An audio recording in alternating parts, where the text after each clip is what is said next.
இன்று காலை புதிதாக ஒரு குற்றச்சாட்டு எழுந்திருக்கிறது. எஸ்ஐடி அலுவலகத்தில் ஆவணங்கள் எரிப்பு. பார்த்தீர்களா? பார்த்து என்னப்பா எரிச்சிருப்பாங்களா ஆதாரத்தெல்லாம்? தெரியல, ஏதோ வாக்கி டாக்கி மாதிரி ஏதோ மிஷின் மாதிரி இருக்கு, அதை எரிச்சதா சொல்றாங்க. ஆமா, அப்புறம் ஏதோ பழைய ஆவணங்கள் ஆபீஸை காலி பண்ண போறாங்க போல, அதனால எரிச்சிருப்பாங்க போல சார் பழைய ஆவணங்கள்லாம். சரி, எஸ்ஐடி ஃபார்ம் பண்ணி எத்தனை, ஒரு 30 வருஷம் இருக்குமா? இவங்க சொல்றத பார்த்தா 50 வருஷம் இருக்கும் போல சார். அவ்வளோ ஆவணங்கள் ரெடி பண்ணி வச்சிருக்காங்க போல. இல்லைப்பா, அதான் சொல்லு, எத்தனை வருஷம் இருக்கும்? 25 வருஷம் இருக்குமா எஸ்ஐடி ஃபார்ம் பண்ணி?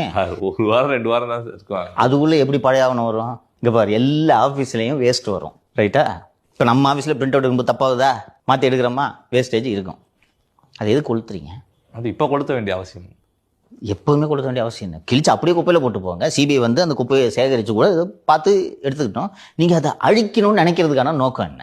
நான் உள்ளபடியே இந்த 10 நாள் விசாரணையில் முக்கியமான ஆதாரங்கள் கிடைத்து அதை அழிக்க வேண்டும் என்பதற்காக கொளுத்தினார்கள் என்று நான் நம்பவில்லை. இன்னைக்கு இந்த உலகத்தின் ஒட்டுமொத்த கண்களும் உங்கள் மீது இருக்கின்றன என்பது உங்களுக்கு தெரியும். இன்று காலை டெல்லியிலிருந்து சிபிஐ அதிகாரி, குஜராத் காடரை சேர்ந்த ஐபிஎஸ் அதிகாரி திரு பிரவீன்குமார் அவர்களும், கூடுதல் எஸ்பி முகேஷ்குமார் அவர்களும், சென்னையை சேர்ந்த ஒரு சிபிஐ சேர்ந்த ஒரு டிஎஸ்பியும் மொழி தெரிய வேண்டும் என்பதற்காக அவர்கள் இன்று காலை கரூர் வந்து விட்டார்கள்.